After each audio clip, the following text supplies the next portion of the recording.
በሙሉ ቀን እዚህ ይገኛሉ እና ሌሎችም የፌደራል አመራር ሚኒስትሮቹም እዚህ እንደሚገኙ አስተውላቸዋል። እዚህ የሚመጡ የክልል ርዕሳነ መስተዳድር ሆነ ከንቲባዎች እንዲሁም ሚኒስትሮች እንደሌላው ተመካካሪ በትክክል ቁጭ ብለው በስነ ስርዓት እንዲመካከሩ ነው እንጂ የነሱን ስልጣን ወይም ጉልበት ሊያሳዩን አይደለም። ብልጽግናውን ባዘጋጀው ድግስ ውስጥ ግን ፍርሰቱን አዋልዷል ስንላችሁ በተጨባጭ ነው። ጽናት ሚዲያ የተለያዩ መረጃዎችን እንደሰማችሁ በጣም ባደገኛ ሁኔታ ክፍፍሉና ስንጥቃቱ ወደ ለየለት ሁኔታ ወስዱታል። ኦህዴድ ቅርብ ጊዜ የነገርኳችሁ ያለሁት 2 ቦታ ይሰነጠቃል ብዬ ነበር። የትንቢት ያህል እየተፈጸመ ነው። ብልጽግና 2 ቦታ ወይ 3 ቦታ 3 ቦታ ምለው አንዱን በሴናሪዮ ስላስቀመጥኩት ነው። 2 ቦታ ግን ተሰንጥቋል። ይሄ ተሰነጠቀው እንግዲህ አድርባዩ ብልጽግና ጨምሮ ነው። በጣም ይገርማችሁ በብልጽግና ውስጥ ዋነኛ የኃይል አስተላለፍ ያለው ኦህዴድ ውስጥ ያለ የጥቅምና የኃይል አስተላለፍ አዲስ አበባ ላይ ዋነኛ የስበት ማዕከል ነው ብያቸዋለሁ። የኦህዴድ ብሔርተኝነት በዋናነት ይሄ 40-50 ዓመት በተለይ ይሄ ብዙ ጊዜ የምገልጸው የቁስል ብሔርተኝነት በዋናነት ከስልጣን የሚገኝ ጥቅም ብቻ ሳይሆን የብሔርተኝነቱ ሲምቦል ማሳያ የጉልበቱ ማሳያ እና የመጨረሻው የአሸናፊነት ማሳያው አዲስ አበባ ትልቁ ብዙ ሰው በገንዘብ ያልቻለ ስልጣን ላይ ስለወጣ ምናምን ሳይሆን አዲስ አበባን መያዝና አዲስ አበባ ላይ ብሔርተኝነቱን በአሸናፊነት መጨረስ ከፍተኛ የሆነ ፖለቲካዊ ድጋፍ አገኛለሁ ብሎ ነው የሚያስበው። ለዚህ ነው መጨረሻው ይሄ ደግሞ ውጫዊም ውስጣዊም የሆነ ፖለቲካዊ አሊያንስ ይሰጠዋል። ስለዚህ በአዲስ አበባ ጉዳይ ላይ ኦህዴድ ነጥብ የሚጥል ከሆነ ኦህዴድ ሳይሆን ብሔርተኝነቱ ነው የሚፈርሰው። ብዙ ሰው ልትገነዘቡ የሚገባው ይሄ የ50 ዓመት ብሔርተኝነት ይፈርሳል። ይሄ ማለት ሌንጮ ዲማነጎ ፈረሱ ማለት ነው። መጽሐፉ ይቀደዳል፣ ይቃጠላል። ብሔርተኝነቱ እስካሁን የፈጠረው መሰባሰብና ፖለቲካዊ መልኮቹ በሙሉ ወደ አደጋ ውስጥ ይገባል ማለት ነው። እሱ በራሱ የኦሮሞ ልሂቃን ይከፋፍላል ብሎ ያስባል። ስለዚህ ኦህዴድ ስልጣን የሚፈልግ ከሆነ ስልጣኑ ብቸኛ ምርጫ ስጦታ ይዞ መምጣት ነው። በአሁን ሰዓት ውስጥ ይሄ ስጦታ በዚህ ሰዓት ከአዲስ አበባ የተሻለ ስጦታ የለውም። ስለዚህ አዲስ አበባን እንደምን ይዛል? እንደ ማሳያዣ። እየተሰሙ ያሉት ጉዳዮች እነዚህ ናቸው የጽናት ሚዲያ ቤተሰቦች። ስለዚህ አሁን እየሰማን ያለነው ጉዳይ ኦህዴድ በዚህ አመለካከቱ የምክክር ኮሚሽኑ ላይ አጀንዳው እንዲፈጸም አቅጣጫ አስቀምጠዋል ብለን ያስቀምጥነው አሁን መረጃዎች እየወጡ ነው። ከዚህ በፊት የነበረ ክፍል ነበረ የሀሳብ ክፍል። አሁን ግን አቋም ነው የተያዘው። በዚህ አጀንዳ ላይ እኛ የምንጠቀመው በተለይ ውጫዊ ኃይል ለውጥ የሚፈልጉ ኃይል የብልጽግና ፍርሰት ከውጫዊ ይልቅ በውስጥ በኩል አፈጠነው ማለት ነው። ዜናውን በተወሰነ መልኩ ላጋራችሁና ትንሽ ሀሳብ ልስጥበት። በዚህ ጉዳይ ስንጥቃት ውስጥ የገባው የምክክር ኮሚሽን ኮሚሽነሩ ሳይቀር በአጠቃላይ ከፍተኛ ረብሻ ውስጥና ድንጋጤ ውስጥ ገብተዋል። ምናልባት ዛቻና ማስፈራራት በወጡት ሰዎች ላይ የኦህዴድ ብሔራዊ ደህንነት ለመፈጸም ዝግጅቶች እንዳሉ መረጃዎች እየተሰማ ነው። ይህንን ሀሳብ ያልተቀበሉ አፈንጋጭ ኃይሎች ፋኖች ናቸው፣ የሻዕቢያ ተላላኪዎች ናቸው፣ የግብፅ ተላላኪዎች ናቸው የሚል ክስ እያመጡባቸው እንደሆነ እየሰማን ነው። ብልጽግና ማለት ኦህዴድ ማለት ይሄ ነው። ሰበር ዜናው በአዲስ አበባ በፌዴራል ከተሞች አጀንዳ ላይ የተነሳው አዲስ የውሳኔ ሀሳብ በመቃወም ምክክር ኮሚሽኑ ተወያዮች መድረክ ረግጠው ወጥተዋል። በአዲስ አበባ በፌዴራል ከተሞች አጀንዳ ስር ሲካሄድ በነበረው የምክክር መድረክ ላይ የተሳተፉት የቡድን 7 ተወያዮች ከኦሮሞ ብልጽግና ኦህዴድ ተወካዮች ውጭ ያሉ የሁሉም ብሔር ተወካዮች የቀረበውን አዲስ የውሳኔ ሀሳብ በመቃወም መድረኩን ረግጠው ወጥተዋል። ይሄ የክፍፍሉ የፍርሰቱ የመጀመሪያው ምዕራፍ ነው። ይሄኛው ያድጋል። አሁን ከዚህ በኋላ ለቅሶ አይሰራም። ብርሃኑ ነጋ፣ አለማየሁ ገብረ ማርያም፣ ሌላም አቃለን አንብበናል፣ ምናልባት ሀገራችን እንወዳለን የሚሉ ልሂቃኖች፣ አድርባይ ተጎታቶች በዋናነት የአብይን ኮት የያዙና ወደ ለውጥ ይወስደናል፣ ለውጡን ተቀበሉ ሲሉ የነበሩ ልሂቃን በሙሉ ገበያ ላይ አሰጣቸው፣ ገደል ከተታቸው። መጨረሻው ይሄ ኦህዴድ ማን ነው የሚሉ ሰዎች ግን ትክክለኛውን ባህሪ ያወቁ ሰዎች ተሰደዱ። አድርባዩ ወደ ገደል ገባ። ይሄ ነው ነፍጥ ይዞ የሚመጣው ኃይል። ግን ይሄንን ቡድን የወሰነው ውሳኔ ብቻ ሳይሆን ቃለ ጉባኤውንም ሊቀደው የወራት ዕድሜ ያለው። በነገራችን ላይ በዚህ ጉዳይ ላይ ምንም ጥያቄ የለውም። በአዲስ አበባ ጉዳይ መላው ህዝቡ ለድርድር አያቀርበው፣ ቀይ መስመር ነው። ይሄ ቀይ መስመር ግን ኦህዴድ አስገድዶት ወደዚህ የመጣው በተደጋጋሚ የምናገረው ከብሔርተኝነቱ ከቁስል ማከክና ከመጨረሻ ፍጻሜ የመጣ ነው።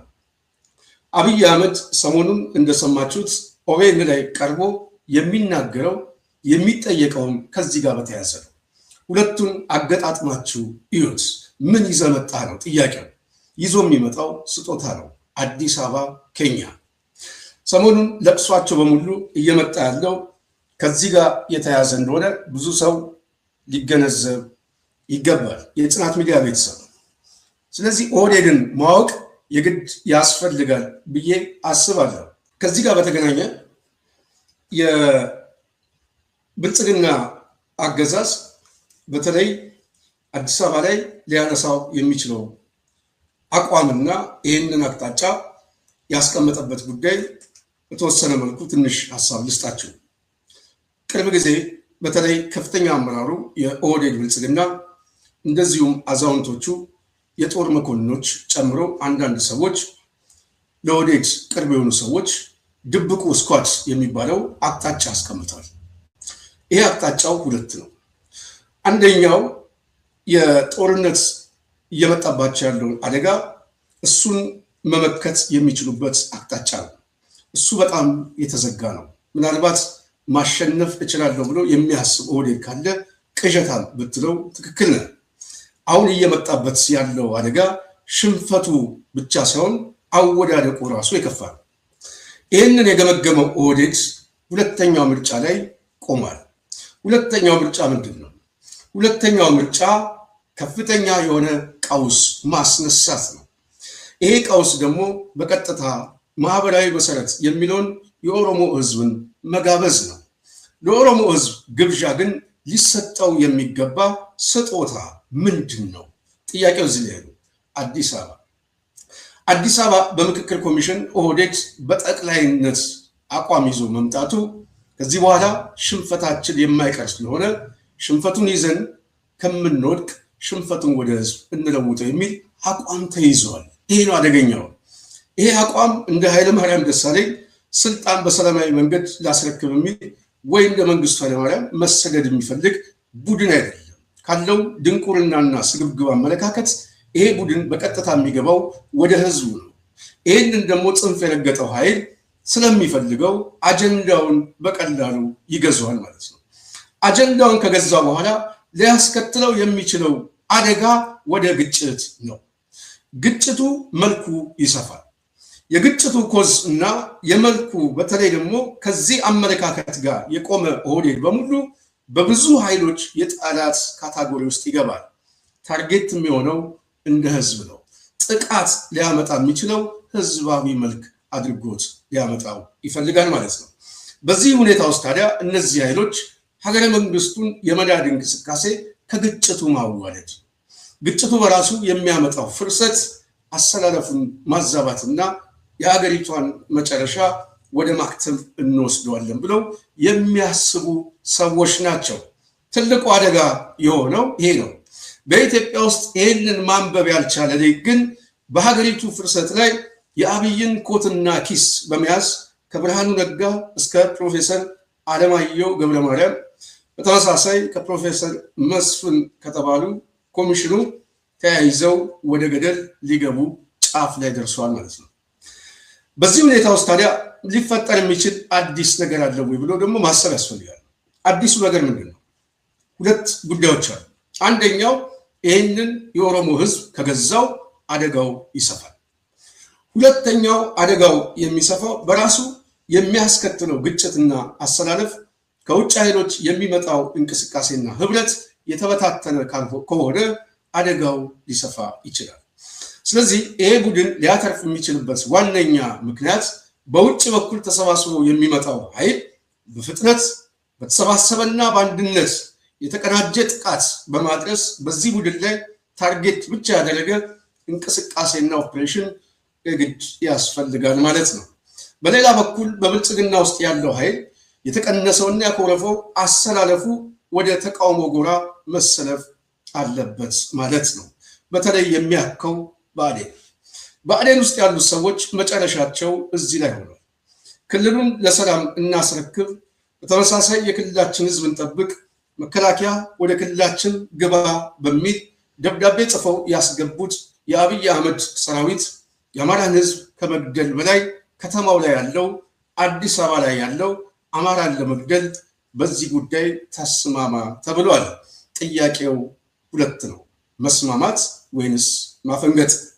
በዚህ ሁኔታ ውስጥ ነው ብልጽግና ያለው ማለት ነው። ፍርሰቱን እያዋለደ ያለው በዚህ በኩል ነው። ስለዚህ ይሄ ኃይል በዚህ ሁኔታ ተዳክሞ ሲመጣ እንግዲህ ትላንትና ዛሬ ሌላ ነው። ትላንት የምታለቅስበት ሚዲያ የለም። አሁን የምታለቅስበት ሳይሆን የምትታገልበት ተቋም አለ።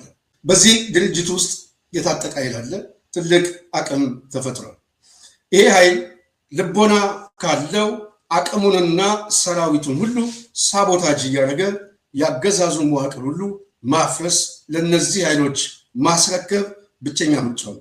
በተለይ በአማራ ክልል ያለውን ጉዳት ለመቀነስ እንደዚሁም ደግሞ ሂደቱን በአጭር ጊዜ ለመጨረስ ወደ አዲስ አበባ ለመምጣት የሚያስችል ቁመና መፍጠር ካፈንጋጩ ኃይል የሚጠበቅ ነው ማለት ነው። ከዚህ በኋላ ተሸናፊነቱን በራሱ ማወጅ ብቻ ሳይሆን ተሸናፊነቱን በአሸናፊነት ለሚጨርሱ ኃይሎች መንገዱን መክፈት ብቸኛ ምርጫ ነው። ይሄ ካልሆነና ይሄ ኃይል አሁንም አዲስ አበባን አስረክቦ አማራ ክልል ላይ ሰው እየገደልኩ እያስገደልኩ እቀጥላለሁ ካለ ሊያስከትለው የሚችለው ትርምስና ክፍፍል ክልሉን ብቻ ሳይሆን ህዝቡንም አደጋ ላይ ይጥላል ማለት ነው። ይሄ ደም አፋሳሽ ጉዳይ ኦህዴድ በለስ ይቀነዋል ማለት ነው።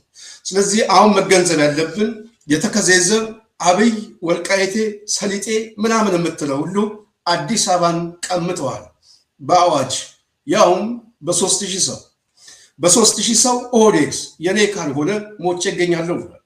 የኔ ካልሆነ እንፈርሳለን ብለዋል። እሱን በተጨባጭ ስንነግራችሁ ቆይተናል።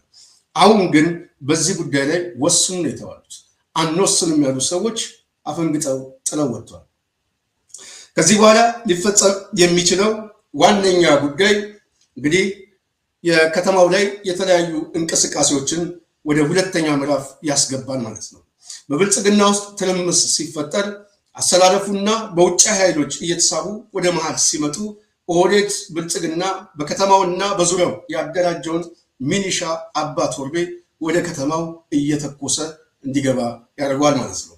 በዚህ መካከል እንግዲህ ሲስተሙ ሲፈርስ ነፃ አውጪው ተቆጣጠረ በሚል በከተማው ላይ ከፍተኛ የሆነ ቀውስና ግርግር ወይም ቀድሞ በመግባት መምታትና የከተማውን ነዋሪ ማስደንገጥ የኦህዴድ የመጨረሻው ፕላን ይሆናል ማለት ነው።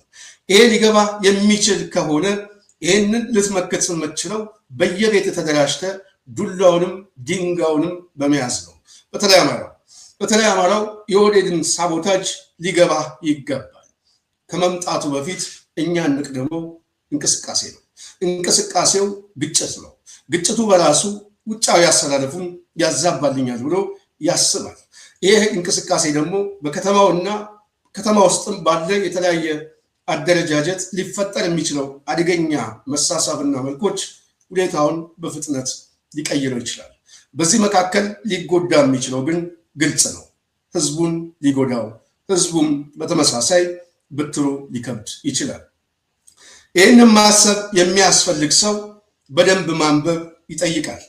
ኦህዴድን ማንበብ ለሚችሉ ሰዎች ግን የጽናት ቤተሰብ ከ1 ዓመት በላይ ጽናት ሚዲያ አሰላለፉን ብቻ ሳይሆን ውስጣዊ ፍላጎቱን አሳውቀናቸዋል። ይሄ ችግር ይመጣል።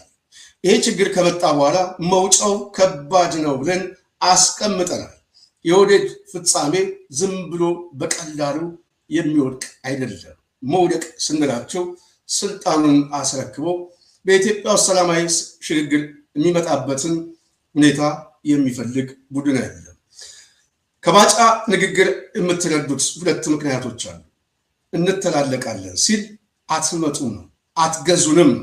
ከዚህ በኋላ አማራው ወደ ስልጣን አይመጣም ነው። ከዚህ በኋላ የትግራይ ልሂቃን ወደፊት አትመጡም ነው። ከዚህ ሁኔታቸውና ፍላጎታቸው መጨረሻውን ማወቅ ያስፈልጋል። እኔ ግልጽ የሆነ ነገር ልንገርህ፣ 4 ኪሎ ሰው የለም ቢባል አንዳቸውም 4 ኪሎ መጥቶ አይዙ ፋኖ ይሁን ኦላ አይመጡም። በጭራሽ ምን ሆናል? አይመጡም። ካፓሲቲም የላቸውም። መጥቶም የሚያደርጉት ነገር የለም። ምን ያደርጋል? እስኪ ማን ነው የሚመጣው? ዘመነ ካሴ ነው የሚመጣው? ማን ነው መጥቶ 4 ኪሎ ገብቶ ኑ 4 ኪሎ ክፍት ነው ብትላቸው አይመጡም። ስለዚህ ይሄ ይቅር። በቃ ገንዘብ ከፈለጉ ከመንግስት ጋር ተደራድረው ይስጣቸው። መንግስት ገንዘብ ከሆነ የሚፈልጉት፣ አለበለዚያ የህዝብ ጥያቄ መመለስ ከሆነ ይሄው ህዝቡ ተውኝ አለ እኮ በምርጫው። ይተውት፣ ሰላም እናምጣ። ሰላም ካልመጣ አሁን መጨረሻው መጨራረስ ካልሆነ በስተቀር ውጤቱ አሸናፊ ተሸናፊ የሚባል ነገር የለውም። ይሄ አመለካከታቸው ሁለት ምክንያቶች አሉ። አንደኛው የገቡበት ችግርና ያፈሰሱት ደም ነው፣ ወንጀል ነው። ከዚህ ወንጀል ጋር የተያዘ የጀርባ ታሪክ ያለው የብልጽግና የኦህዴድ ልሂቅ የሚመጣው ኃይል የሚያስከፍለው ዋጋ ከባድ ነው። ነፍስም ብቻ ሳይሆን ልብሳችንም ነው ብሎ ያስባል። መቆሚያችንም ጭምር ነው ብሎ ያስባል። ይሄንን ስለሚያስብ ብቸኛ ምርጫው እድሉ ያለችው ይሄ ነው፣ ከተማው ላይ ያለውን ፖለቲካዊ መልክ መቀየር። ይህንን ሊገባ የሚችል ሊቅ አሰላለፍህን ማስተካከል ነው። እንግዲህ በዚህ ሁኔታ አሁን በሰማነው መረጃዎች ብቻ አዲስ አበባ ላይ ሊያስከትል የሚችለው አደጋም ከባድ እንደሆነ፣ በተመሳሳይ የለውጥ እንቅስቃሴውም ደግሞ እየፈጠነ እንደሆነ ማሳየት ያስፈልጋል። በራሱ በነገራችን ላይ እኔ ኦህዴድ ብልጽግና በሰበሰበው የምክክር ኮሚሽን ለውጥ ያመጣል ብዬ የለም ይህን የምናገረው። ምንም አለምንም ትርጉም የለውም። ዋናው የሚወሰነው በውጭ ኃይሎች ነው። ይህንን መወሰኑ በራሱ እኛ ግን ይጠቅመናል። ይሄ ትልቅ የለውጥ ግብዓት ይሆናል። በተለይ ደግሞ አሁን ያለውን ቁመና በትኖ ማግኘት ለውጭ ኃይሉ ትልቅ ምናልባት ሂደቱን የሚያሳጥር ይመስለኛል። ስለዚህ ብልጽግና ፈርሶ እየጠበቃቸው ነው። እንግዲህ የአዲስ አበባ ከተማን ቅድም በመግቢያ እንዳልኳቸው ከኦህዴድ ብሔርተኝነትና ከጥቅም ፈላጊነት አኳያ የኦሮሞን ሕዝብ የሚቀሰቅሰው ከተማው የኔ ነው ሲለው መከራከሪያው የታሪክ ብያኔ በሕገ መንግስት አንቀጽ 49 አዲስ አበባ የነዋሪዎቿና እንደዚሁም የፌዴራል መቀመጫ ብሎ ቢበይንም አብይ አህመድ በምክክር የኦሮሚያ አድርገው ሸለሙኝ ሊል ነው። ልብ በሉ፣ ከፌዴራል ወደ ኦሮሚያ። ይሄ ደግሞ ሰላም ያመጣል የሚል ነው። ኦህዴድ ድንቁርናው በዚህ ደረጃ ያለ ነው። ይህንን ድንቁርና ታዲያ የፈለገው ለምንድን ነው? ከጥቅም ከስልጣን የሚመጣ የፓወር አሰላለፍ። ይህንን ማስጠበቅ ብችል ዘላቂ የስልጣን ባለቤት እሆናለሁ ብሎ ያስባል። አንድ ከአዲስ አበባ የሚገኝ ሪሶርስ እና ሀብት እሱ ትልቅ ጉልበት ይሰጠናል ብሎ ያስባል። ሁለተኛ በተለይ በኢትዮጵያ ፌዴሬሽን ውስጥ በዚህ አሁን ባለው ቁመና እንኳን ከፍተኛ የሆነ ፖፑሌሽን የህዝብ ቁጥር ስላለኝ ስልጣኑን እኛ እጅ እንዳለ ይቀጥላል ብሎ የሚያስብ ቡድን ነው። ስለዚህ አዲስ አበባን መያዝ ደግሞ የፖለቲካው የስበት ማዕከል ስለሆነ የዲፕሎማት መቀመጫ በአፍሪካ ውስጥም ያው የአፍሪካ ህብረት መቀመጫ እንደመሆኗ አዲስ አበባን ለአንድ ብሔር ማስረከብ ያውም ቁስል ለሚያውቅ ኦህዴድ ማስረከብ ማለት በተዘዋዋሪ ሀገሪቷን ማፍረስ ነው። ስለዚህ ባትስማሙ የሚለው ኦህዴድ በዚህ ማንስማማ ከሆነ ገደሉን ማሳየት ይፈልጋል። ገደል ውስጥ ግን ተያይዞ እንደሚገባ አያውቅም። ገደል ውስጥ ህዝቡን ይዞት ሊገባ እንደሆነ አይገባውም። ስለዚህ እሳቱ ሲመጣ ከባድ እንደሆነ ሊገባው ይችላል። አሁን ምናልባት በዚህ ስብስብ ውስጥና በዚህ የምክክር ኮሚሽን ውስጥ ብዙ ሰዎች ልትገነዘቡ የሚገባው ቅድም ባስቀመጥኩላችሁ ሁኔታ ነው። ይሄ አገዛዝ ስርዓቱ እየፈረሰ ነው። ሲስተሙ እየፈረሰ ነው። ሲስተሙ መፍረስ ብቻ ሳይሆን ብልጽግና ራሱ አንድ ኤሌመንት የለውም፣ ፖለቲካዊ መቆሚያ የለውም። ከዚህ በኋላ የትኛው ድርጅት ነው ከብልጽግና ጋር አብሮ የሚቆመው? የመሀል ሀገሩን ፖለቲካ እኮ ኦህዴድ እኔ ነው ባለቤቱ እኔ ነኝ የምወስንበት ካለ ሌላው ሊወስንበትና ከዚህ ኃይል ጋር አብሮ ሊሰራ የሚችልበት የለም። ምክንያቱም ቢያንስ የሀገሪቱን ዋና ከተማ መቀመጫ አንድ ክልል እንዲቆጣጠረው እድሉን አገኘ ማለት ነው። እሱ በራሱ አብዛኛውን የማህበረሰብ ክፍል ቅራኔ ውስጥ ይከተዋል። አይቻልም። አማራው የአዲስ አበባ ባለቤት ነው። ባለቤት ብቻ ሳይሆን የታሪክ ብያኔ ኦህዴድ ሲያመጣ የገላን አብቹ ምናምን የሚል ወደኋላ ሲመጣ አማራው አጼ ዳዊትን ይዞልህ ይመጣል። አማራው የአጼ ዳዊት ከተማ ብሎልህ ሲመጣ ማስረጃውንም ካርታውንም መንፈሳዊ መረጃዎችን ወደፊት ማምጣቱ የማይቀር ጉዳይ ነው። ይሄ ሲመጣ በራሱ ሊፈጥር የሚችለው ኮንፍሊክት አደጋ ነው። አብረህ አትቆመም። ይህንን አመለካከት ኦህዴድ የሚያስበው እንደ ወልቃይት ነው። ወልቃይትን እናንተ ይህንን ከያዛችሁ ነው የሚለው። የእናንተ ከተማ ይሄ ከሆነ የኔ ከተማ መቀመጫ ነው የሚለው። ጭራሽ ደግሞ በኦሮሚያ ክልላዊ መንግስት ህገ መንግስት ነው የሚለው። የእሱ ህገ መንግስት የአዲስ አበባ ነዋሪ ሊገዛው ይችላል። ምን ያገባል? የሚያገባን ጉዳይስ ምንድን ነው? የእሱ ህገ መንግስት በራሱ ህገ መንግስት ይበየን። በዚሁ ህገ መንግስት አዲስ አበባን እንኳን ሊጠቀልል የለም። በአዲስ አበባ ጉዳይ ላይ መቀመጫውን ማድረግ አይችልም። አዲስ አበባ መቀመጫዋ የፌዴራል መቀመጫ ነው። የኦሮሚያ መቀመጫ አይልም በህገ መንግስቱ። አብይ አህመድ እስካለ ብቻ ነው ኦሮሚያ አዲስ አበባ ላይ መቀመጫው የሚሆነው። ያ ካልሆነ ግን የአዲስ አበባ ህዝብ የመጨረሻው ፍጻሜ ይሆናል ማለት ነው። በዚህ ሁኔታ ላይ ታዲያ ይሄ ምክክር ኮሚሽን ውጤት ሊያመጣበት ነው ወይ፣ ሰላም ሊያመጣበት ነው ወይ መጀመሪያስ ያሰባሰበው ብሎ የሚጠይቅ ሰው ግን ግልጽ ነው። ሰላም ሊያመጣበት አይደለም። ስልታዊ የሆነ ማጥቂያና ማፍረሻ ነው። እዛ ውስጥ ነው እዚህ ውስጥ ያሉትን ልሂቃኖች ሁሉ የሰበሰባቸው። ይህንን እኛ በሩቅ ስናስረዳ ግን ቆይተናል። የመጨረሻው ግባቸው እነዚህን ኃይሎች አሰባስቦ ወደ ጥልቅ ውቅያኖስ ውስጥ መውሰድ ነው፣ ገደሉ ላይ መውሰድ ነው። እዛ ላይ ከወሰዳቸው በኋላ ኦህዴድ ብቸኛ ምርጫችሁ ይህንን ተቀብላችሁ እንዳንፈርስ ነው የሚለው። ገደሉ መፍረስ ነው። ስለዚህ የምትሳሳ ከሆነ በሀገር ጉዳይ ይህንን ተቀበል ነው የሚለው። ሰሞኑን በተለይ ጉዥንብር ሲፈጥሩ ፖለቲካዊ ዲስኮርስ ሲያመጡ የሰማነው ከዚህ ጋር በተያያዘ ነው።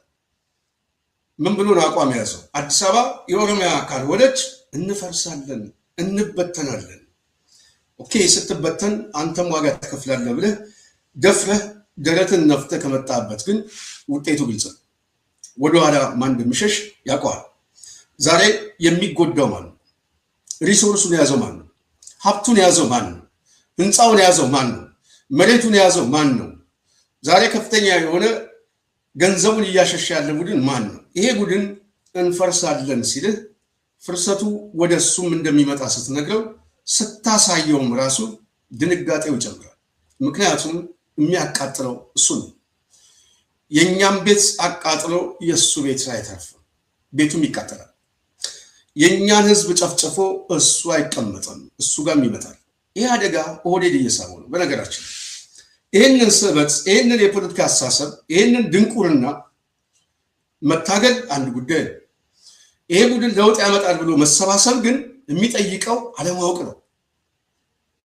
አዋቂ ነን የሚሉ ንባብ አለን የሚሉ ትናንት በቅንጅት ከዛ በኋላ በግንቦት 7 ድርጅት እንመራለን ብለው አደባባይ ላይ በሰበር ዜና ሀሳባቸውን ሲሸጡ የነበሩ ሰዎች በምክክር ኮሚሽን ውስጥ ያየናቸው ግን አንሰው ነው፣ ትንሽ ሆኖ ነው፣ አቅመቢስ ሆኖ ነው፣ ኦህዴድ ሆኖ ነው። በጣም የሚያሳዝናቸው እነዚህ ኃይሎች ተሰባስበው ነው አብይ አህመድ ኢትዮጵያን የማፍረስ የመጀመሪያውን ምዕራፍ የጀመረው።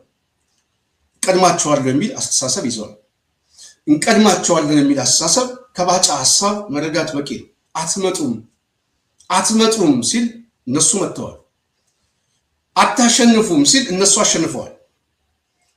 እናንተ የሚያስፈልጋችሁ ጥቅም ነው ሲል እኛ ገንዘብ ሆድ ነው እንጂ ነፃነት አያስፈልገንም። ይህንን አመለካከት አብይ አህመድ ነገም ይሸጠዋል። ይህን አመለካከት ሲሸጥ ዝም ብሎ አይደለም፣ አዲስ አበባን ይዞ ነው። ቀድመን ነግረናል። 2 ፕላን ይዘዋል። አንደኛው በዚህ የምክክር ኮሚሽን የአዲስ አበባ ጉዳይ አስወስነው በተለይ ከቻሉ አማራ ክልል ላይ ያለውን እንቅስቃሴ ማፍረስ፣ እንቅስቃሴ የሚላችሁ የብአዴን አጠቃላይ የዚህ የጂኦግራፊ የፖለቲካ አመለካከትን ያው በትነው ማውጣት ነው። በአማራ ክልል ውስጥ ሀዊ ዞንን ክልል እናደርጋለን ብለዋል። በተመሳሳይ የወሎን ክልል እናደርጋለን ብለዋል። ሰሜን ወሎ ጠቅልለው ለመውጣት አዲስ አበባን የኦሮሚያ እናደርጋለን ብለዋል። ጎጃምና በተለይ ጎንደርን በክልል እንበይናለን ብለዋል። ይህንን አመለካከት ለማስፈጸም እንቅስቃሴ ውስጥ ገብተዋል። ደግመን እንደምንላችሁ እነዚህ ሰዎች አሁን ወደ ስቴት ነው የሚያድጉት። ከዚህ በኋላ ኦሮሚያ ላይ ያለውን ብሔርተኝነት በተቋምና በመዋቅር ይሰበስቡታል። ማዕከላዊ ስልጣኑን ይዘውታል። ባንክና ታንኩን ይዘውታል። ክልሎችን በማፍረስ ጂኦግራፊ አቀማመጡን በመጠቅለል ከፍተኛ የሆነ የቆዳ ስፋት ያለውን ክልል ይዘው እነሱ ወደ መጨረሻው ብያኔ ለመሄድ ነው። ይህንን የመጨረሻ ብያኔ በትርክት ያለማምዱታል። በምክክር ኮሚሽን ያስወስኑታል። በመጨረሻ በታጣቂ ያስከብቡታል። ይህንን ነው ኦህዴድ እየፈጸመ ያለው። ብአዴን ይህንን እነግርሃለን። መቼም አረጋ ከበደ ሰሞኑን ሰምታችኋል። የ66 ሚሊዮን ብር እድሳት ቤት አዲስ አበባ ላይ ተፈቅዶለት አንድ ደብዳቤ እየተዘዋወረ ታይተዋል። ቅርብ ጊዜ አብይ አህመድ ሙስና የለም ሙሰኛ ካለ በማስረጃ አሳዩን ብሎ ነበረ። ያው ያውቀዋል፣ ሌባ ስለሆነ ከሌባ ጋር አብሮ የሚጨፍር ነው። ስለዚህ እነዚህ ሰዎች ክልሉ ላይ ያለው ህዝብ ቢወድም ከፍተኛ የሆነ ኪሳራ ቢያስመዘግቡ እንደ ማህበረሰብ ቢፈርሱ ችግር የሌለባቸው ከጥቅማቸው ነው ማለት ነው። ጥቅማቸው ነው የሚያስተሳስራቸው፣ ጥቅማቸው ነው። ስለዚህ መንቃት የግድ ያስፈልጋል። በዋናነት እኔ ለአዲስ አበባ ህዝብ አሁንም መልእክት አስተላልፋለሁ። መልእክታችን ምንድን ነው? ከዚህ በፊት ደጋግመን እንደምንለው አዲስ አበባ ላይ ሊመጣ የሚችለውን አደጋ በስፋት አስቀምጠናል። አሁን መናገር አይጠበቅብን። ኦህዴድ አደባባይ ላይ መጥቷል። ማለማመድ ብቻ ሳይሆን ብልጽግና ውስጥ ያለው አሰላለፍ ሁሉ እየተዛባ መጥቷል። አጨቃጫቂው አዲስ አበባ ነው። አዲስ አበባን በዋናነት ይሄ ቡድን ያዘ ማለት ወይም ይሄ ቡድን የአዲስ አበባን ፖለቲካ ያዘ ማለት የአዲስ አበባ ዕጣ ፈንታ በቀጣይ መውጣት ነው፣ ቤት ለቤት መውጣት ነው። በነገራችን ላይ በነገው ዕለት ፕሮግራም ሰራበታለሁ ብዬ ያስኩት ቦሌ አካባቢ ያሉ ቤቶች እንዲፈርሱ ትዕዛዝ ተሰጥቷል። ልብ በሉ፣ የአራት ክፍለ ከተማ ላይ ያሉ ቤቶች በሙሉ እንዲነሱ ኦህዴድ አቅጣጫ ይዟል። በተለይ አዲስ አበባ አዳነች ይዛለች። ይህንን በተለይ ከመስከረም በኋላ ማስፈጸም ነው የሚፈልጉት። ስለዚህ አዲስ አበባ ላይ እስካሁን የሰሩት የዲሞግራፊ ለውጥ ጀምረውታል፣ አጋምሰውታል፣ ግን አልጨረሱትም። ጦርነቱን የሚፈልጉት በተመሳሳይ ከዚህ ጋር በተያያዘ ነው። እሱ መቆም የለበትም የሚሉት አንዱ ከዚህ አመለካከት ጋር አብሮ ይመጣል። እሱን እየጀመሩት ነው። መጨረሻው ግን እሱ ሊበላቸው ይችላል። እሱ ነው አሁን ግምገማ ነጥባቸው እሱ። እሱም በአሸናፊነት ከጨረሱ የአዲስ አበባ ጉዳይ ያበቃለታል። እሱም በአሸናፊነት ጨረሱ ማለት የአዲስ አበባ ጉዳይ ያበቃለታል ስንልህ ምንም ታጣቂ ማስገባት ሳያስፈልጋቸው አዲስ አበባን በኦሮሚያ ጠቅልለው ያው የአዲስ አበባ ህዝብ መጤነህ ሁለተኛ ዜጋ ሆነ፣ ምክር ቤቱንም እጩውንም አታውቀውም፣ ያለ ብቸኛ ምርጫ ዕቃህን ይዘህ ውጣ ነው የምትባለው። አንደኛ ዜጋ አለ፣ ሁለተኛ ዜጋ አለ። ጦርነቱን በአሸናፊነት የማይጨርሱት ከሆነ ግን የመጨረሻው ብያኔ ቅድም እንዳልኳችሁ በዚህ የምክክር ኮሚሽን ውስጥ አስጨንቀው ማስወሰን የግድ ነው ብለው አቅጣጫ ይዟል። ማስወሰን ይህንን ያስወሰኑትን በታጣቂ ማስከበብ ነው። በተለይ ውጫዊ ኃይሉ ተስቦ ወደ ከተማው ሲገባ፣ ወደ መሀል ሲገባ እነሱ ያደራጁት ኃይል አለ። አጣዬ አካባቢ ኃይል አስቀምጠዋል። ኬሚሴ ላይ ኃይል አስቀምጠዋል። ሱሉልታ ኃይል አስቀምጠዋል። እነዚህ እንቅስቃሴዎች ዝም ብሎ አይደለም። በአካባቢ ላይ ምሽግ ተቆፍሮ እንቅስቃሴዎች አሉ። ስለዚህ ወደ መሀል እየተሳበ የሚመጣን ኃይል በአንድ በኩል ክልሉን አጥሮ መዝጋት ነው፣ በሌላ በኩል በውስጥ ያለውን ህዝብ ማጥቀቅና መምታት ቀድሞ ያስገቡት ኃይሎች ይህንን ጉዳት ለማድረስ እቅድ አላቸው። ስለዚህ ነገ ጠዋት የማትሰማ ከሆነ አደጋው ሰለባው አንተ ነው የምትሆነው። እኛ መልእክት የምናስተላልፈው የህዝቡ ስሜት፣ የህዝቡ ቁስል፣ የህዝብ ልጆችም ስለሆነ ነው። ይህንን ስንታገል ቆይተናል። ትክክለኛ መልኩን ማሳየት ችለናል። መንቃት ግን ያንተ ድርሻ ነው። ከዚህ በላይ መናገርና ማሳወቅ አንችልም። ስለዚህ የጽናት ሚዲያ ቤተሰቦች አሁንም በሰበር ዜና የምንነግራችሁ ከንቃት አኳያ ከማሰብ ሊመጣ የሚችለውን አደጋ አንድ ፖለቲከኛ ተንትኖ በዚህ ደረጃ ካስቀመጠ አደጋውን እናንተ ተመልከቱት። የብልጽግና መጨረሻ ፍርሰት ነው ብያቸዋለሁ። ስንጥቃት ይገጥመዋል፣ ውድቀት ይገጥመዋል። ከውድቀቱ በኋላ ግን አዲስ መልክ፣ ህዝባዊ መልክ ያመጣል። ይሄንን ተናግረናል። ይሄው መጣ። አብይ አህመድ ትክክለኛ መልኩ ኦሮሚያን በማዋለድ ሚኒሊክ መሆን ነው። ይህንን መዝግብ ያዘው። የአብይ አህመድ ውድቀት፣ የአብይ አህመድ መተፋት ኦሮሚያን ማዋለድ ነው። ግጭቱ የመጨረሻ እሱ ነው። ከዚህ ግጭት ላይ የመጀመሪያ ሰው ሆኖ መውጣት ነው የሚፈልገው። ይህንን እንዴት ነው የሚያሳካው? ሁኔታው አይፈቅድም የሚለው ትክክለኛ ግምገማ ነው። ግን ይቻላል ብለዋል። እናሳያቸዋለን ብለዋል። ለዚህ ነው ጦርነት የማያቆሙት። ሰው የሚጨፈጭፉት ለዚህ ነው። የሚገድሉት ህዝብ እኮ የጠላት ህዝብ ነው። የትግራይ ማህበረሰብ ለነሱ ጠላት ነው። አማራው ምንም ህዝብ አይደለም። በዚህ ደረጃ የሚያስብ ቡድን ነው አዳራሽ ውስጥ ተሰብስቦ ከአማራ ክልል የመጣ ተወካይ ከምን የመጣ ተወካይ ብሎ ይህንን ለማስፈጸም ነው እነዚህ ሰዎች የሚጠቀምባቸው እዚህ አዳራሽ ውስጥ። የመጨረሻ ውጤትና ብያኔ ላይ ግን ይሄ የምንነግራችሁ መሆኑን ሳያውቁ እነዚህ ሰዎች በራሳቸው መቆም የላቸውም። ምክንያቱም አገር ቤት ውስጥ መኖር አይችሉም። ህዝቡ ይጨርሳቸዋል። ቤተሰቦቻቸው መኖር አይችሉም። ያላቸው ብቸኛ ምርጫ ጥገኝነት ጠይቀው የሚመሰረተው ኢምፓየር ውስጥ መግባት ነው ማለት ነው።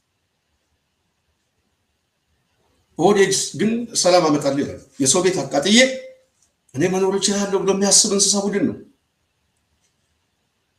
ይህንን ቡድን ሊያስተናግደው የሚችለው ወጣት የለም። ይህንን ቡድን ሊያስተናግድ የሚችል በላይ ዘለቀ የለም። አብዮተኛ ወጣት የለም። በተለይ አዲስ አበባ ሞቷል፣ ገለነዋል ነው የሚሉት። ትዕቢታቸው ከዚህ የመጣ ነው። ንቀታቸው ከዚህ የመጣ ነው። ምንም አታመጣም እኮ። ይህንን ትዕቢት ማስተንፈስ የሚችል ከዳር እየመጣ ነው። ከመሃል ግን ይደራጀው እየጠበቀ ነው። ከመሃል የሚመጣው ከዳር የሚመጣው ከመሃል የሚፈነዳው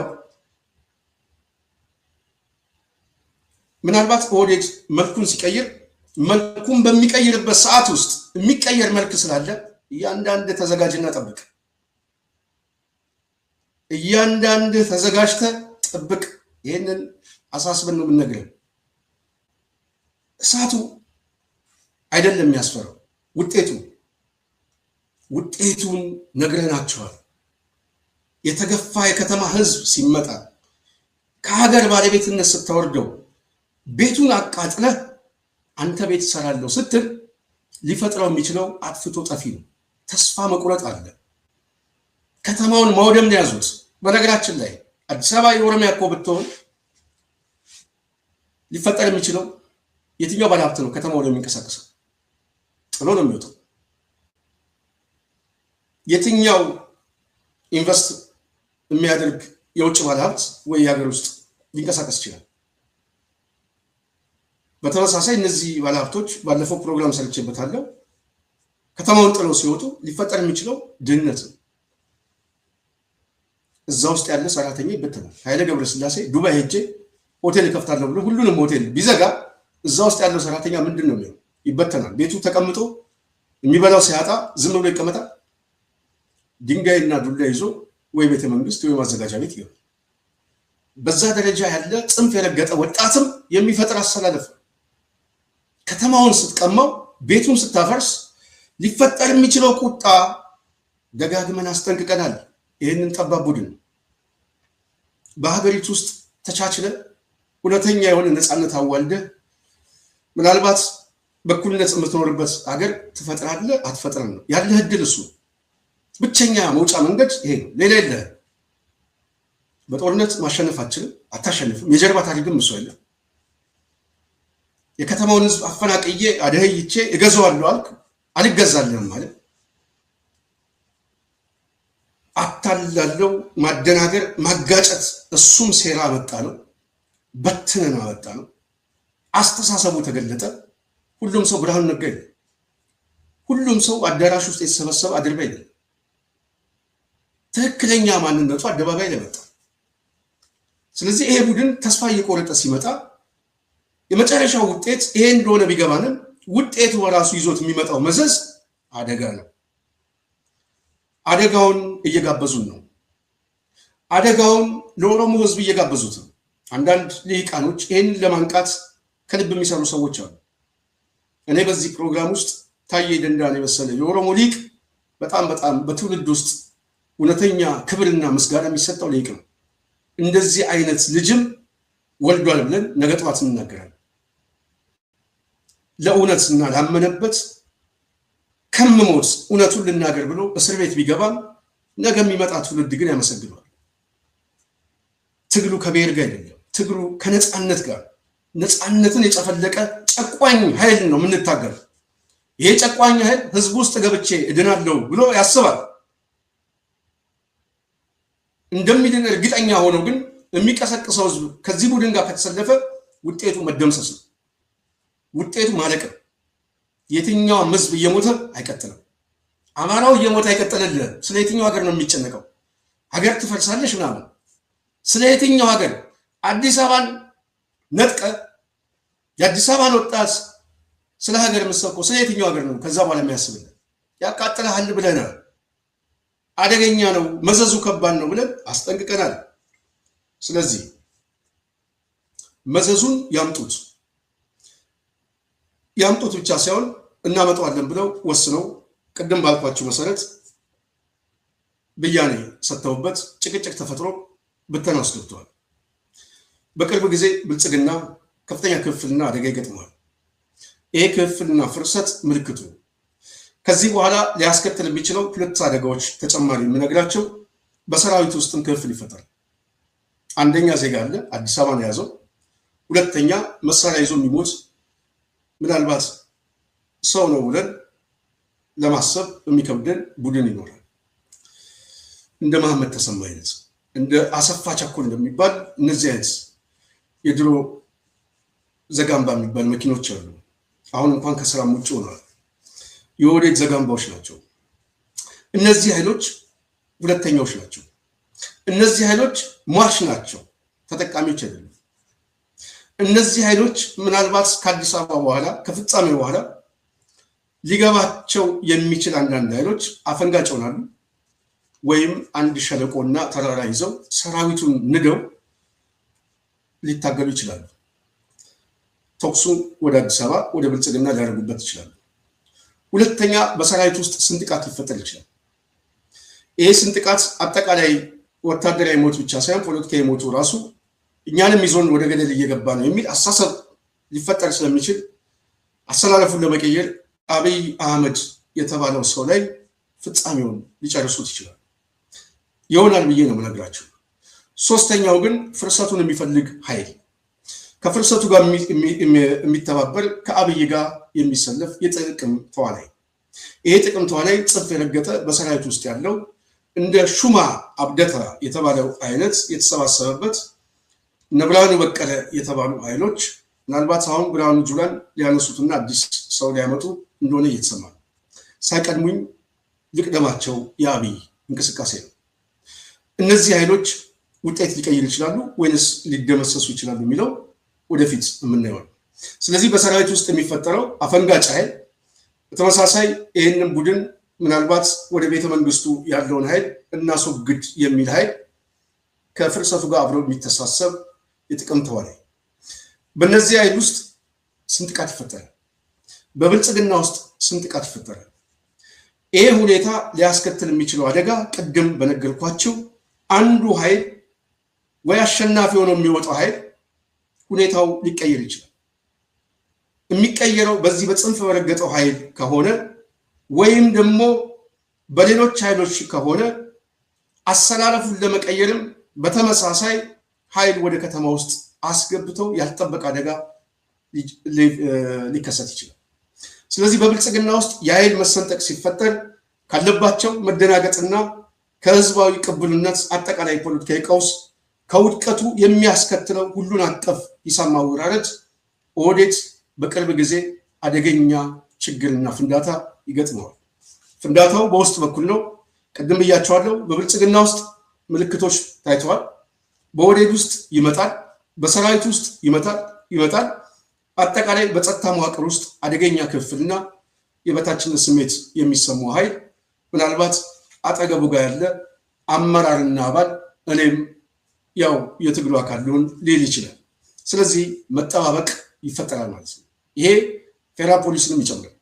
በፌዴራል ፖሊስ ውስጥ ያለ ሰራዊት እዛ ውስጥም ያልተፈጠረ ምናልባት አዳዲስ ነገሮች እንዳሉ እናውቃለን። ወንጀል መከላከል በተለይ እና ወንጀል ምርመራ ውስጥ ያለ እነዚህ አይነት በተለይ የጸጥታ አካል ውስጥ ሊፈጠር የሚችለው አደጋ፣ አዲስ አበባ ፖሊስ ኮሚሽንም ሊፈጠር የሚችለው አደጋ በአጠቃላይ በስርዓት ውስጥ ፍርሰቱን ብቻ ሳይሆን የፍርሰቱን ሂደት በውስጣዊ መልኩ አሰላለፉ ተዛብቶ ምናልባት ብልጽግና ተረት ይሆናል። አደገኛ ሁኔታ ውስጥም ሊገባ ይችላል። ይሄንን በቅርብ ጊዜ እናያለን። ይሄ የጽናት ፖለቲካዊ ግምገማ ብቻ ሳይሆን የትንቢት ያህል ነው የምነግራችሁ። በቅርብ ጊዜ የሚታይ ነው። ስለዚህ ዝግጅት ማድረግ የህዝቡ ፋንታ ነው። ይህንን ማሰብ የህዝቡ ፋንታ ነው።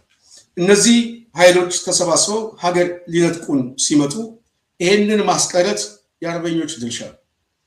እኛ ዘመናችን ሁሉ በትግል አሳልፈናል። እስካሁን አይጸጥንም።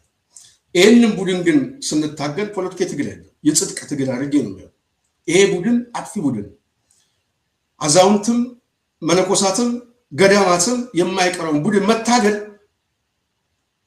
ይሄ ከፖለቲካ ትግል በላይ ነው።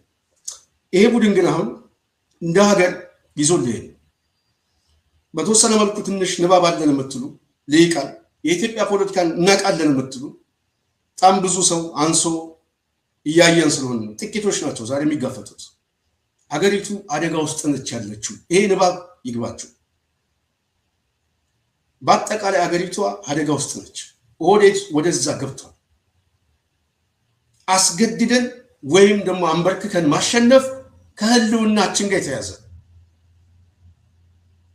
የአንዱ ህልውና ከሌላው ህልውና ጋር የተያዘ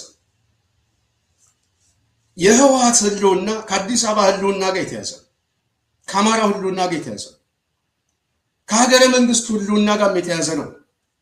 ይህንን ማሰብ ያስፈልጋል። ስለዚህ የትኛውም ኃይል ተሰባስቦ የተሰባሰበውን ኃይል መደገፍ ብቻ አይደለም። እያንዳንዱ ሰው ደግሞ ለትግል መዘጋጀት አለበት። በተለይ አዲስ አበባ ላይ ራስን ማዘጋጀት አለበት። ለመስዋዕትነት መዘጋጀት አለበት። ራሳችን ለመስዋዕትነት ለማሸነፍ መዘጋጀት አለበት። ይሄ ቡድን ወደ አክሽን በሚገባበት ሰዓት ሊፈጠር የሚችለው አደጋ ብዙ።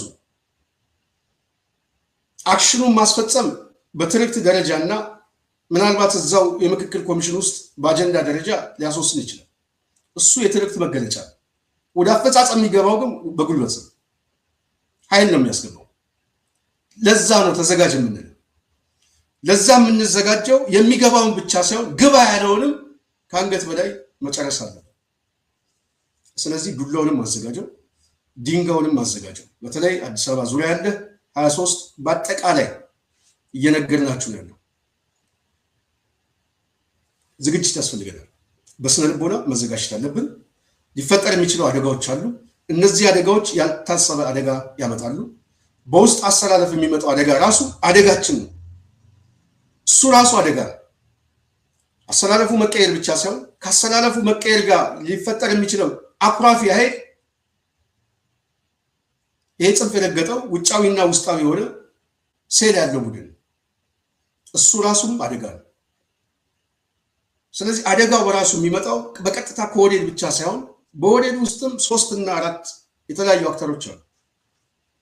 እነሱም በራሳቸው ተንትኖ ማየት የግድ ያስፈልጋል። ሁለተኛው ግን መፍጠን የምንለው በተለይ ውጫዊ ኃይል አዲስ አበባንም ሀገሪቱንም ለማዳን የተሰባሰቡ ኃይል በጣም መፍጠን ያስፈልጋል። ማሰብ ያስፈልጋል። አንድነት ያስፈልጋል። ብያኔ መስጠትም ያስፈልጋል። ከራስ ነፃ መውጣት ብቻ አይደለም። የትኛውም ማህበረሰባው ነፃ ራሱን ማውጣት አይችልም። የግድ አማራው ነፃ መውጣት ያለበት የአዲስ አበባን ትግል ጨርሶ። ስለዚህ በተመሳሳይ ሌላው ይህንን ማሰብ ስላለበት የመሃሉ በዝግጅትና በአሰላለፍ ይጠብቀዋል። የዳሩ ግን ተቀናሽቶ መምጣት የግድ ያስፈልጋል። መጨረስ የግድ ያስፈልጋል። የግድ ነው የሚያስፈልገው። ትግሉ በረዘመ ቁጥር የሚያስከትለው አደጋ አለ። ምልክቶችን እያሳየን አደጋና ውጤቱን ግን እኛ እየነገርናችሁ። ከባድ አደጋ ቀድሞ ያመጣል። ምሽግ ነው የሚቆፍረው። ምሽግ እየቆፈረ ነው። አብይ አህመድ ኦቤን የሚሄደው ምሽግ ቁፈረው። እዛ ምሽግ ውስጥ ማን ይገባል? ነገ ነው። መቅደም ግን የሚፈልገው በዚህ ሁኔታ ነው። መቅደም ያለብን ግን በመፍጠን እኛ ይህንን ማሰብ ያስፈልጋል ብለን ለጽናት አድማጭ ተመልካቾቻችን እናሳውቃለን። ይህንን እያልኩ እንግዲህ ኦህዴድ በአዲስ አበባ ላይ ብቻ ሳይሆን በሀገር አቀፍ የፈጸመው አደገኛ ቀውስ መልኮቹ እየተቀያየሩ ዛሬ ሀገሪቷ ያለችበት ውጥንቅጥ ሁሉም ሰው የሚያውቀው። ለዚህ ብቸኛ መውጫ አስገዳጅ ሁኔታ ሁሉን አሳታፊ ሰላም ሊያመጣ የሚችል የሽግግር መንግስት መመስረትና በሂደቱ ላይ ብቸኛ ተጫዋች ሆኖ መቅረብ የኦህዴድ ጉዳይ ነው። አሁን ግን ይሄ ቡድን እየወሰነ ያለው ይሄንን ውሳኔ የሚወስነው ቀውስ ባለበት ልብ በል። ይሄ ቀውስ ደግሞ አሸናፊ ሆኖ ውጫዊ ኃይሉ እየመጣ ኦህዴድ ተሸናፊ ሆኖ እየመጣ ነው። በእርግጥ መሸነፍ የጀርባ ታሪክ የት ያሸንፈው ታሪክ አለ። ይሄ ታሪክ አዲስ አበባ ላይ ሲመጣና በውጤት ደረጃ ሊያስከትለው የሚችለውን አደጋ ሲገመግመው በህዝብ ውስጥ እንደ ሀገር ራሱ ማህበራዊ መሰረት የሚለው የኦሮሞ ህዝብ የዚህም ቡድን ሊያስከትል የሚችል አደጋ ሁሉን አቀፍ ቀውስ ገምግሞ ውጤቱን መቀየር የሚቻለው በተመሳሳይ የኦሮሞ ሊቃን ናቸው። ውጤት መቀየር ይችላሉ። አንድ በውጤት ደረጃ ሊያስከትል የሚችለውን ጉዳት መቀነስም ይችላሉ። ይህንን ሊያደርጉ የሚችሉት እየመጣ ያለውን አደጋ እኛ ያለን ንባብ እነሱም አላቸው። ንባባቸው በተመሳሳይ እንደሚሆን ተስፋ አለን። ግልጽ ነው። ፖለቲካ አናሊሲስ ተመሳሳይ የሆነ ትንተና ነው ያለው። እዚህ ላይ ከቆሙ ሊያስከትል የሚችለው አደጋ ጠቅላይ የሆነው አመለካከት እንደ ትክክለኛ የመርህ ጥያቄ አድርጎ መያዝ ሳይሆን የመሃል መንገዱን ተገዶ መቀበል የግድ ያስፈልጋል። ተሸንፏል። ብሔርተኝነቱ ተሸንፏል። አንድ ስልጣን ይዞ ተሸንፏል። አብይ ደግሞ ጨርሶታል። መሬቱንም ሸጦታል። ገንዘቡንም አሽሽቷል።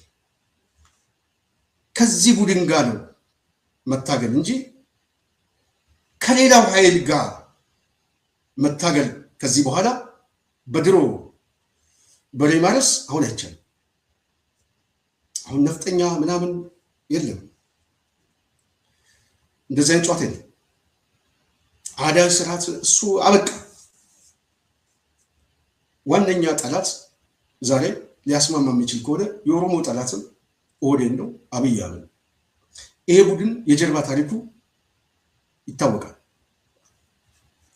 ይሄ ቡድን ስልጣን ላይ ባለበት ሰዓት ለፈጸመው ወንጀል እንደ ህዝብ ሊጠየቅ የሚችልበት መሰረት የለውም። ህዝቡ ምርጫ መርጦ ትክክለኛ ምርጫ የኔ መንግስት ነው አለ። እሱም ባላረገበት ሁኔታ እኛም ብያኔ መስጠት አንችልም። ይህንን ተመሳሳይ የሆነ ትርክቶች እንደምንጠቀም ሁሉ አደባባይ ላይ የሚታወቅ ሊቅ ወጥተህ ተመሳሳይ የሆነ ትርክት መጠቀም አለበት። ህዝቡ ማዳን አለበት። የኦህዴድን ሴራ ማጋለጥ፣ ይህንን ስርዓት መታገል ሊመጣና ሊጥለው የሚችለው ትክክለኛ የሆነ የነፃነት ትግል እንደሆነ ህዝቡን ማስገንዘብ የግድ ያስፈልጋል። በስነ ልቦና ተዘጋጅቶ ይጠብቅ።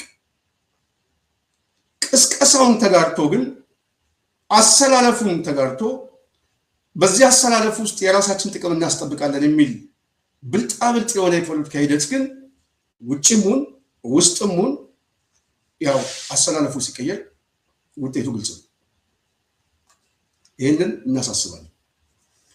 እውነትን ይዘን መታገል ሌላ ጉዳይ ነው። ብልጣብልጥነትን ይዘን መታገል አይቻልም።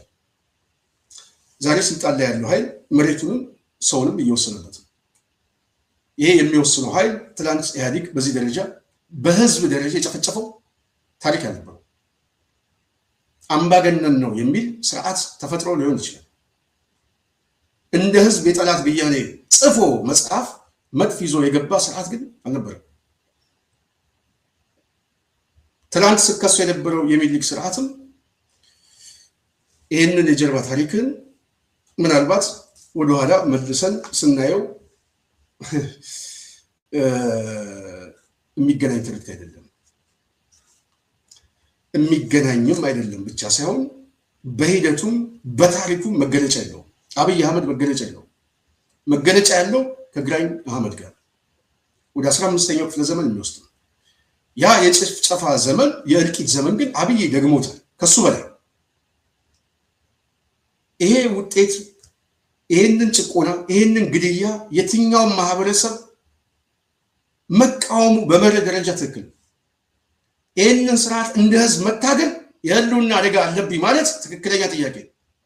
ስልታዊ ድጋፍ ስልታዊ አሊያንስ ግን ተቋሚ መስለ አሊያንስ አይሰራም። ጊዜው አብቅቶ የምትጽፈው እናያውቃለን። ሀሳቡ ይገባናል፣ ናሬቲቭ ይገባናል፣ አሊያንስ አሰላለፉ ሁሉ ይገባል። ይህንን ከብልጽግና ጋር ይደመሳል። አብረን ነው የምንደመሰው። ፖለቲካሊ ይደመሳል፣ ወታደራዊ ይደመሳል። የማይቀር ጉዳይ።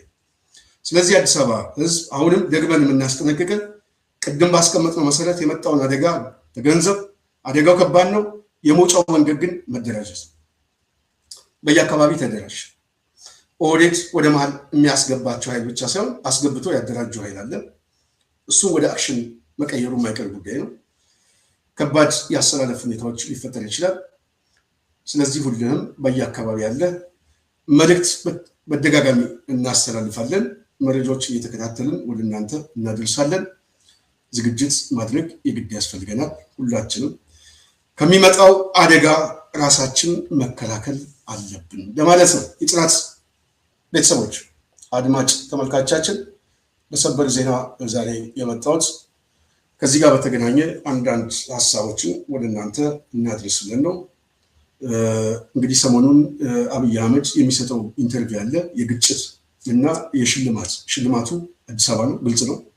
ግጭቱ ግን ጠላት እየመጡ ነው። ዞኖቹ እየተሰባሰቡ ስለሆነ ተሰለፍልኝ ማለት ግልጽ ነው ማለት ነው። ዱላውን ይዘህ ውጣልኝ ነው። ግጥሚያ እየጠራ ያለው በዚህ ሂደት ውስጥ በየቀኑ የሚሰሩት እንቅስቃሴ ማየት ያስፈልጋል። ዛሬ ባጫ ትላንት ቢቢሲ ላይ የተናገረው ሙሉውን ስንሰማው ወደ እናንተ ሀሳቡን እንደሆነ እናሳያቸዋለን። በተመሳሳይ አሁን የሚታወቁ ሰዎች እና አባዱላ ሌንጮ ለታ፣ ዲማ ነጎ የመሳሰሉ ምናልባት በኦሮሞ ፖለቲካ ውስጥ ያሉ ግምቶችም ወደ አደባባይ የመጡ አሁን ጊዜው የመዳን ጊዜ ነው የሚል ኑዛዜ ደፍረው ሊመጡ ይችላሉ። ይሄ ማለት በአጠቃላይ የመከሩበትና የደሉትበት ያሰላለፍ ማሳያ እንደሆነ ሰው ሊገነዘብ ስለሚገባ ንግግራቸውን፣ ፍላጎታቸውን እንደዚህም ከንግግሩና ካሰላለፉ የሚመጣውን እኛ ካስቀመጥንላችሁ ተገማች ፖለቲካዊ መልኮቹ ጋር እየገጣጠማችሁ እንድታዩት እንጠይቃለን። ስለነበረን ቆይታ ከልብ አመሰግናለሁ። በሚቀጥለው በሌላ ፕሮግራም ሌላ ሀሳብ ይዤላችሁ እስክመጣ መረጃውን ያደረስኩት እኔ ስታየው ቸኮል ነኝ። በዚህ ሰላም